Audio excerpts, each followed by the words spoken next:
I'm Dr. Ruben Bhasin Pasi, consultant dermatologist at CK Birla Hospital, Gurgaon. Today we are going to be talking about diseases affecting the scalp and the follicles. So the first, what are the 5 diseases which most commonly affect the scalp and the follicle?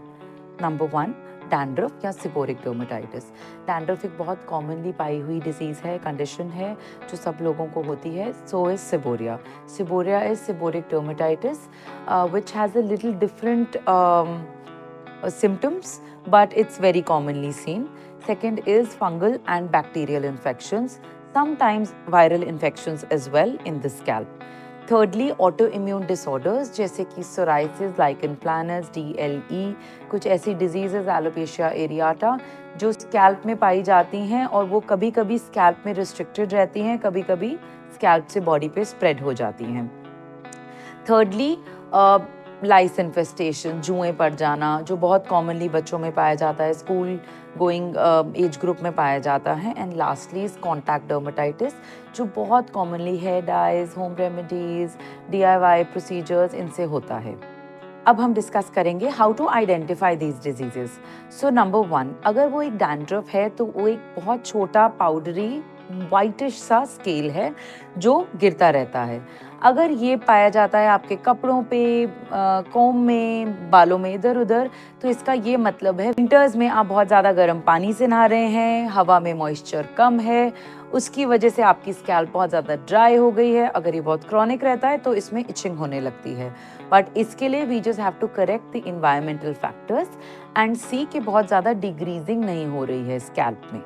Second is seborrhoeic dermatitis. Seborrhoea is a normal phenomenon, मतलब आपका scalp कुछ oil produce करता है जो बहुत normal है. उसका clean होना, उसका वॉश आउट होना बहुत ज़रूरी है. तो अगर वो नहीं होता है ड्यू टू सम रीज़न या फिर बहुत ज़्यादा ऑयल अक्यूमुलेट होने लगता है तो सिबोरिक डर्मेटाइटिस हो जाता है. सिबोरिक डर्मेटाइटिस का जो स्केल होता है थिक होता है, ग्रीजी होता है और येलोइश से मेजरली कलर का होता है. इसके साथ इचिंग और रेडनेस हमेशा एसोसिएटेड होती है. पेशेंट हमेशा कंप्लेन करते हैं कि डैंड्रफ तो है पर उसके साथ मेरे स्कैल्प पे दाने भी हैं और बहुत ज़्यादा दर्द होता है. तो जब ये प्रॉब्लम होने लगती है तो इसमें हमें लाइकवाइज ट्रीटमेंट देना होता है. थर्डली इज इन्फेक्शंस जैसे कि fungal and bacterial. Now bacterial infections में पिंपल जैसे दाने बहुत ज़्यादा स्कैल्प पे होते हैं. कभी कभी वो स्कैल्प के अंदर से पेशेंट कंप्लेन करते हैं कि बहुत ज़्यादा दर्द है, तो एंटी बैक्टीरियल ट्रीटमेंट देना होता है इनमें. Fungal infections are of different types. जो स्कैल्प में पाई जाती हैं वो एक रिंगवर्म इन्फेक्शन होती है, रिंग की तरह पाए जाते हैं और एक टिपिकल साइन होता है जो हमें स्कैल्प में मिलता है पेशेंट के. उसमें हमें स्पेसिफिकली उसी फंगस को ट्रीट करना होता है. Then comes the auto immune diseases. सबसे कॉमन है सोराइसिस जिसको हम सीबो सोराइसिस भी बोलते हैं. सोराइसिस एक टिपिकल प्लाक होता है या आप लीजन समझ सकते हैं. वाइटिश सा उसका स्केल होता है, काफ़ी हीप्ड अप बॉर्डर होता है. अगर उस स्केल को पेशेंट हटाते हैं तो कभी कभी ब्लीडिंग हो जाती है, कभी कभी वो स्किन बहुत ज़्यादा रेड हो जाती है और बहुत ज़्यादा विजिबल हो जाती है. लाइकन प्लानस, एलोपेशिया एरियाटा, ये भी कुछ ऐसी प्रॉब्लम्स हैं जो स्कैल्प में पाई जाती हैं. एलोपेशिया एरियाटा में एक टिपिकल कॉइन साइज लीजन होता है जहाँ से आपके बाल सारे बीच में से चले जाते हैं. ये एक रिवर्सिबल हेयर लॉस है जो बहुत कॉमन है और इसका डेफिनेटली ट्रीटमेंट है. कुछ ऐसी सिस्टमिक बीमारियां होती हैं जिसकी वजह से हमारे स्कैल्प में भी वो अफेक्ट करती हैं, तो उनकी प्रेजेंटेशन डिपेंड करता है कौन सी डिजीज़ है, वो स्कैल्प में सिमिलर प्रेजेंटेशन पे होती हैं. Then fourthly to talk about head lice जो बहुत कॉमन होता है बच्चों में स्कूल गोइंग एज ग्रुप में. तो एक जूं या जिसको हम हेड लाइस बोलते हैं, ये स्कैल्प में पाया जाता है. ये जगह जगह निट्स भी पाए जाते हैं, मतलब इनको आप एग्स बोल सकते हैं हेड लाइस के. और जो ये जहाँ पे बाइट करती हैं वहाँ पे छोटा सा दाना भी हो सकता है और इचिंग बहुत ज़्यादा होती है इन पेशेंट को. कभी कभी ये कंप्लेन करते हैं कि वो लाइस फॉल भी करती है and majorly this is transferred from one family member to another. Lastly is contact dermatitis जो पेशेंट्स में पाया जाता है majorly because of hair dyes. chronic hair dye use or sometimes a different hair dye use can lead to some form of allergy or dermatitis on the scalp, जिसकी वजह से बहुत ज़्यादा itching, redness रहेगी। कभी कभी हेयर फॉल भी हो जाता है। इचिंग इतनी ज़्यादा होती है पेशेंट को कि वो लीजन रेड होता है, उसमें से पानी निकल रहा होता है और वो उसमें बहुत ज़्यादा इच करने पे पेन होने लगता है। कभी कभी एलर्जी इतनी ज़्यादा बढ़ जाती है कि पेशेंट के आईज एंड लिप्स में भी स्वेलिंग आ जाती है, कभी कभी स्कैल्प में स्वेलिंग आ जाती है। सो ये सब अलग अलग डिजीजेज हैं, अलग अलग सिम्टम्स हैं, इनको सही टाइम पे आइडेंटिफाई करना बहुत ज़रूरी है। ओके, अब हम बात करेंगे एक बहुत कॉमन प्रॉब्लम के बारे में जो मैंने मेंशन की थी, डैंड्रफ। डैंड्रफ क्या है, क्यों होता है और उसका क्या ट्रीटमेंट है? Dandruff is nothing but your scalp is flaking. Now that can flake number 1 in winters. Again जैसे मैंने बताया था, मॉइस्चर आपका कम हुआ है, बहुत गर्म पानी से नहा रहे हैं, बहुत ड्राई स्कैल्प है, तो इसकी वजह से आपको डैंड्रफ हो जाएगा। ठीक है। सेकेंडली, बहुत कॉमनली डैंड्रफ पाया जाता है अगर आप रेगुलरली हेयर वॉश नहीं करते हैं, तो सिबोरिया की वजह से कुछ स्केल्स डेवलप होने लगते हैं, उनकी वजह से भी डैंड्रफ हो जाता है। थर्डली, कुछ ऐसी मेडिसिन हैं, जब वो मेडिसिन लेते हैं तो स्कैल्प में डैंड्रफ पाया जाता है। मेजरली पेशेंट्स बहुत ऑयलिंग करते हैं और उसको बहुत लंबे टाइम के लिए रखते हैं, उस केसेस में भी डैंड्रफ पाया जाता है। लास्टली, रॉन्ग प्रोडक्ट्स यूज़ करना। अगर आपका ड्राई स्कैल्प है और आप एक्सट्रीमली ड्राइंग प्रोडक्ट्स यूज़ कर रहे हो तो आपका स्कैल्प ड्राई और इची हो सकता है, जिसकी वजह से वाइट फ्लेक्स निकल सकते हैं जो इधर उधर गिरे। सो शैम्पू बहुत ज़्यादा माइल्ड होना चाहिए एंड हमें होम रेमेडीज़ और इन पे कम डिपेंड करना चाहिए, बिकॉज बाय द एंड ये डैंड्रफ कॉज करते हैं। एंड प्लीज़ याद रखिएगा, अगर क्रॉनिक डैंड्रफ होता है तो वो डर्मेटाइटिस भी बन सकता है, and sometimes chronic dandruff is also a marker of seborrhoeic psoriasis, so sebopsoriasis जिसको हम बोलते हैं।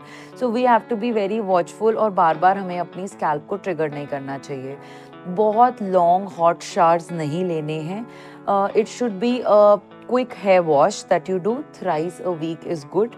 अगर सन एक्सपोजर कर सकते हैं अपनी स्कैल्प में after hair wash, that is the best. Hair root अगर बहुत ज़्यादा वेट रहा given the weather, and number 2, अगर बहुत कर्ली कई लोगों के बाल होते हैं तो उसकी वजह से भी क्रॉनिक डैंड्रफ डेवलप होने लगता है।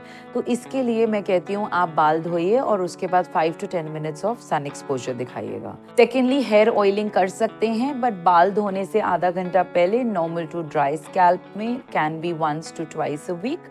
अगर बहुत ऑयली स्कैल्प है तो 10 to 15 डेज में एक बार is okay. That is also only half hour before washing hair, और बहुत ज़्यादा रेगुलरली नहीं करना चाहिए।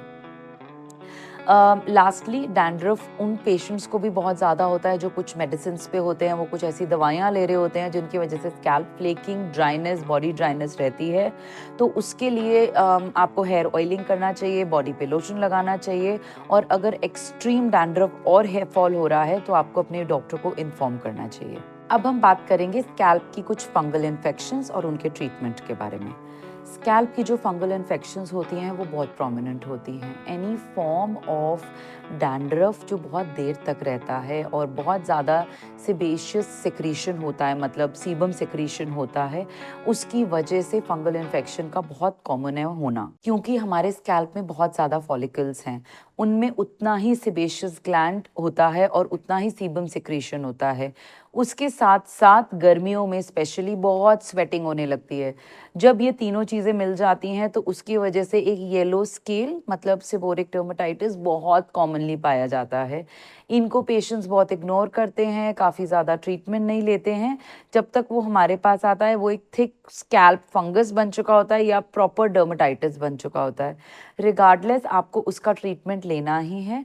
कभी कभी क्रॉनिक फंगल स्कैल्प इन्फेक्शंस में बाल भी चले जाते हैं फ्रॉम स्पेसिफिक साइट्स, या फिर छोटे छोटे बाल स्कैल्प पे दिखने लग जाते हैं।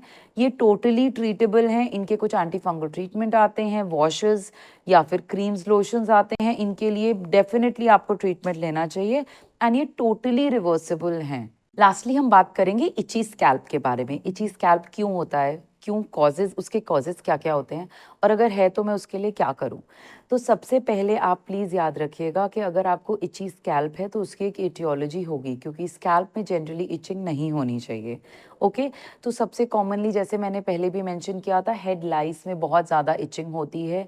पेशेंट्स कंप्लेन करते हैं कि रात को सोने के टाइम या रेस्ट करने के टाइम मुझे बहुत ज़्यादा इचिंग होता है, तो that is one of the condition. इसके लिए हम ट्रीटमेंट क्या करेंगे, there are certain washes which are given, और वो रेगुलर इंटरवल्स पे यूज़ करना चाहिए, अपने हाइजीन का ध्यान रखना चाहिए, और रेगुलरली हफ्ते में 3 बार हेड वॉश करना चाहिए। सेकेंडली, विंटर्स में सबसे ज़्यादा कॉमन होता है काफ़ी देर के लिए स्टीमी वाटर से लोग हेड वॉश करते हैं, सो दैट इज़ रॉन्ग। आपको ल्यूक वार्म वाटर से बाल धोने हैं for a very specific precise amount of time. बहुत जितना ज़्यादा देर आप अपने वॉश को रखेंगे उतना ज़्यादा फ्लेकिंग होने का चांस है, because anyway the air is very dry, moisture कम है, तो इचिंग और फ्लेकिंग, डैंड्रफ भी आपको बढ़ सकता है। थर्डली इज़ कॉन्टैक्ट डर्मेटाइटिस, जो होता है हेयर डाइज में। कुछ पेशेंट्स एलर्जिक होते हैं एक स्पेसिफिक कंपोनेंट के हेयर डाई के, वो जब भी अप्लाई करते हैं उनकी स्कैल्प में इचिंग, ड्राइनेस, एलर्जी, फेस पे एलर्जी होने लग जाता है, तो वो हमें अवॉइड करना चाहिए। There are these very good vegetable and fruit residues की hair dyes available, they can use that and they can actually be covered with the grey hair उन डाइज के साथ। Most importantly, home remedies, applying ABC things to your scalp will make your scalp extremely dry और extremely oily, जिसकी वजह से भी आपको flaking और इन्फेक्शंस हो सकती हैं। There are a lot of patients जो सोचते हैं कि होम रेमेडी करके हमारे स्कैल्प बेटर हो जाएगा। प्लीज़ आप होम रेमेडी अपने हेयर लेंथ पे लगाइएगा, हेयर रूट पे नहीं, क्योंकि hair root is one point जहाँ पे आपको डैंड्रफ और डर्मेटाइटिस सबसे ज़्यादा हो सकता है। So putting all these home remedies on hair length and majorly the length which is touching your shoulders will be really favourable. Lastly, hair oil अपने स्कैल्प पे प्लीज़ हमेशा नहीं रखना है कि रात को लगा के सुबह वॉश करना है। आधे से 1 घंटा बाल धोने से पहले आप उसको रख सकते हैं। इससे बहुत ज़्यादा बिल्डअप नहीं होगा, ग्रीजी नहीं रहेगा, डर्ट और ग्रिट का फॉर्मेशन नहीं होगा। अगर आप बालों पे तेल लगा के पार्क में या बाहर जाते हैं, डस्ट से आप बहुत ज़्यादा आपका बाल इंटैक्ट होता है, तो उससे आपको सेबोरिक डर्मेटाइटिस भी हो सकता है, क्रॉनिकली इची स्कैल्प रह सकता है, और सबसे ज़्यादा जो प्रॉब्लम होती है वो हेयर फॉल की होती है। सो जितनी भी ये प्रॉब्लम्स मैंने आपको इन्फेक्शंस बताई हैं, इनके सबके साथ एडेड आता है hair fall. Hair fall is one thing that is the first sign of your body. They start giving that there is something wrong. So you should definitely consult your doctor and you should see them and tell them what all infection or symptoms you are having.